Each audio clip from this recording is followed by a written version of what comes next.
Hello, you're watching Global Spotlight, a continuing series of interviews from around the world where we hear firsthand how different countries are handling the global pandemic, COVID-19.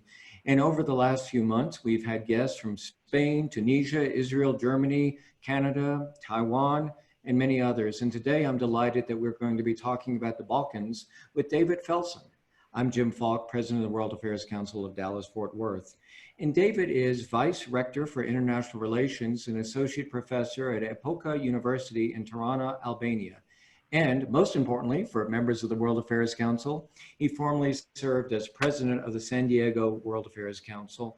And I might add, David, you look great since it's already, today it's Wednesday for me and it's early morning Thursday for you, a little after midnight. So thanks for being here.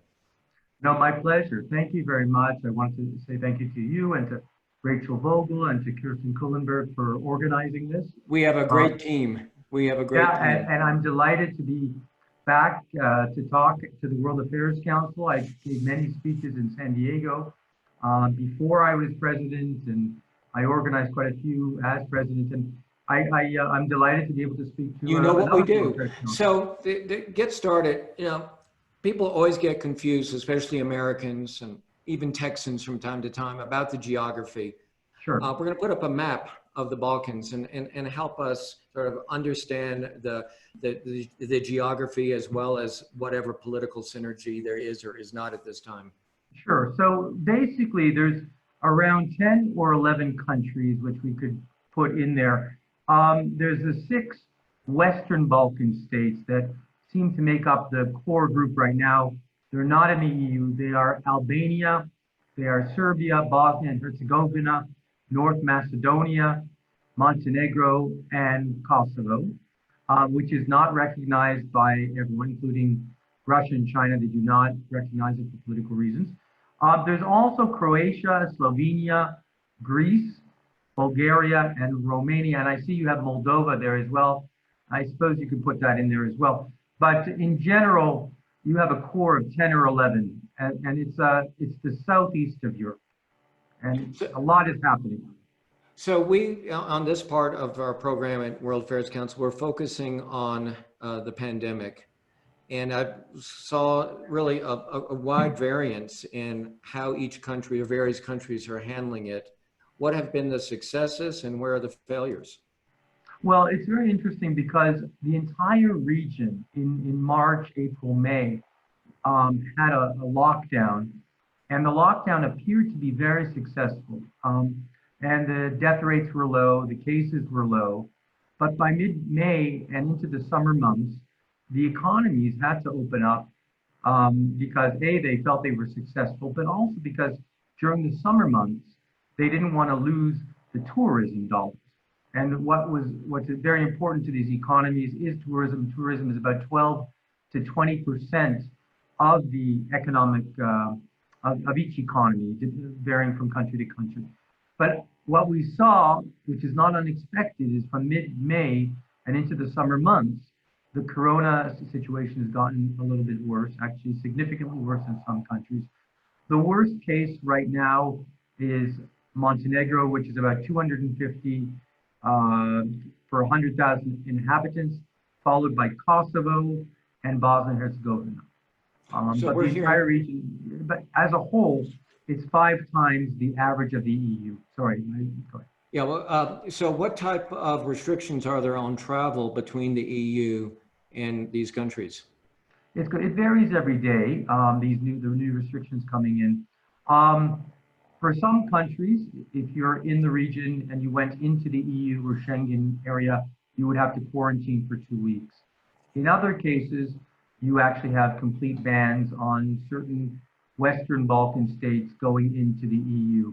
So it varies. So for example, Albanians, where I am, can't go to Greece right now, but they still can go to Italy and quarantine. So, you know, there's all different definitions of shelter or lockdown. How strict is it? Are people quarantined within their home and can only go out to go to the pharmacy or a grocery store, or is it a bit more lenient? Well, when the lockdown happened between mid-March and mid-May, people would have to apply through an app called eAlbania, and this is the Albanian case, obviously. And they could at first only go out for 1 hour a day, and then 1.5 hours a day, and then gradually started opening up. But if you were out and you didn't have a ticket from Albania or a number, you would be fined. And they were quite strict on that. What about schools? Are they opening up? So schools there are very interesting. They did start opening up. Obviously, they lost the end of the year, but at this point, schools are anticipating opening up. I guess the K through 12 schools, they would be opening up a month late in September, October, and the schools in at the university level would be opening up in November. Although most of these schools have a plan B in case there's another lockdown. And what about sporting events? You know, there's such an issue now in the United States. I don't know if you've been following it about college football. Well, here in the Balkans, everyone is a soccer fanatic, and everyone has the opportunity of watching it on television, and the stands are completely empty.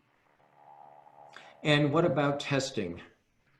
Testing is a concern. There is, it seems, very limited testing in the region as compared to countries like Germany. There have been concerns, for example, in Serbia among the doctors that there isn't enough testing, and the numbers as a result may not be as accurate independently of the testing, of course, but they also are pushing for more testing so that they can get a number that reflects better the how much coronavirus they have. And it's similar across the region. And did you say testing is free, or do the people need to pay for it?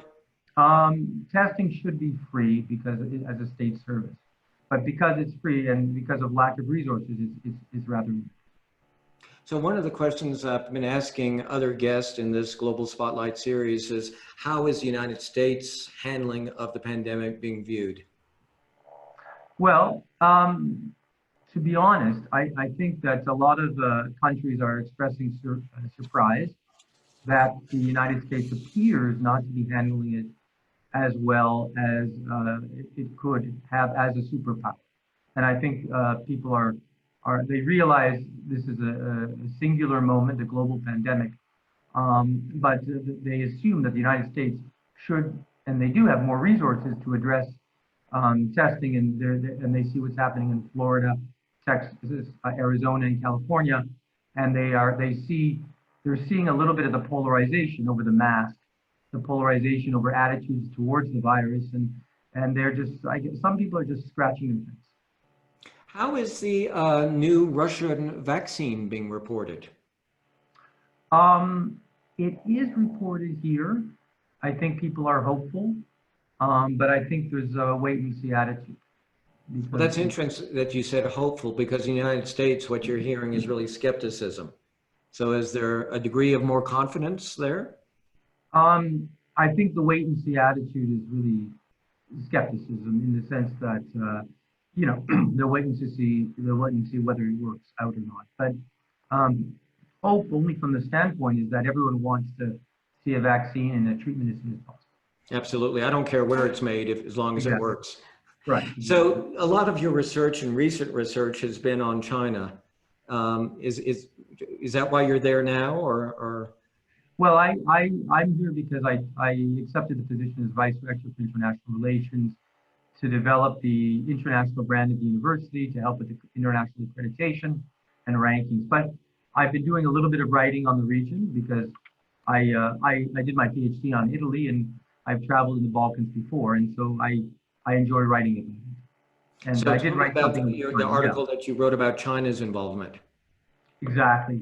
Well, there's a lot of concern in terms of the impact of, some of the large regional powers, China, Russia, Turkey, and the concern is by the Balkan nations themselves, and it should be of interest and concern to the United States, because the regional footprints of many of these powers are growing, and in some degree it may be at the expense of the U.S.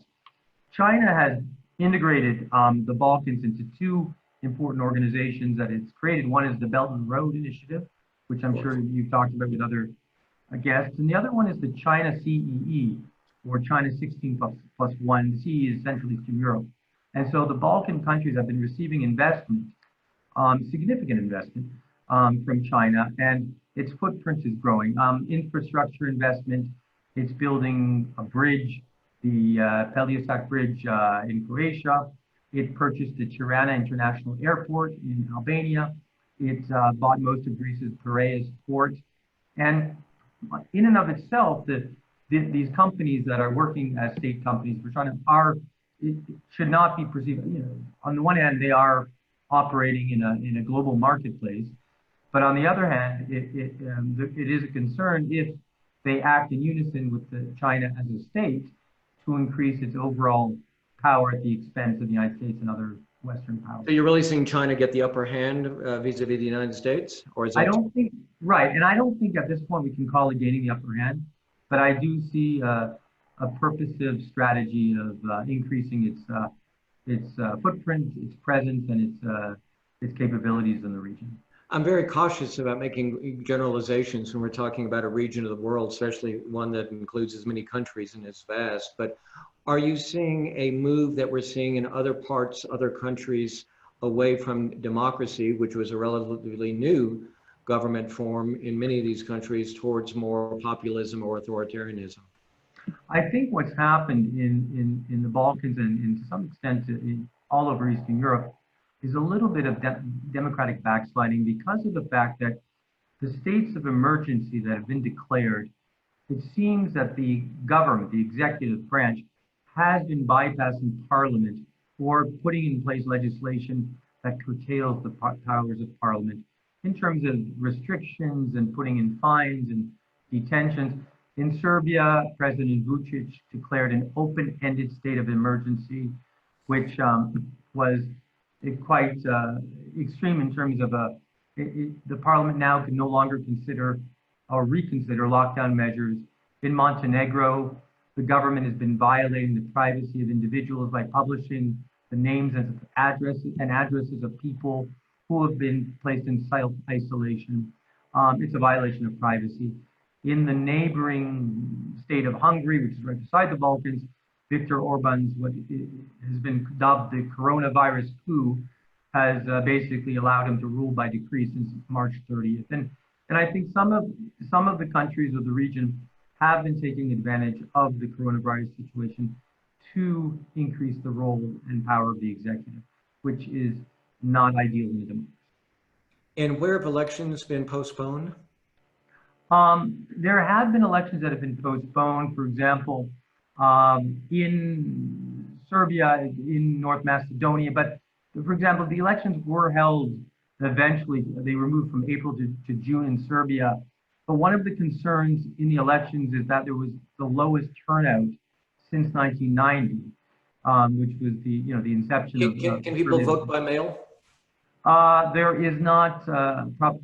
It appears that it's not a very viable option in Serbia. People have gone to the polls, which is why the number was quite small. And so the people are concerned about why the Serbian president and the Serbian parliament would want to have elections. And the result was the alliance of the Serbian president had an overwhelming majority of well over 60%. And so people did not think it was as fair and free as as might have been. Similarly, in Montenegro, there's going to be elections on August 30th. People are concerned for the same reasons that the president Milo Đukanović might, he might use that to create a low turnout which would buoy his coalition and pretty well assure his victory. So people are concerned about the same thing. These are issues. Yeah. David, I want to thank you so much for being with us, and I hope you'll come on again because we need to learn more about your part of the world. I would love to, and it was a pleasure talking to you, and I would love to come on again and give you an update. Thank you. You've been watching Global Spotlight, a production of the World Affairs Council of Dallas-Fort Worth. Please follow us on YouTube at DFW World. Thank you.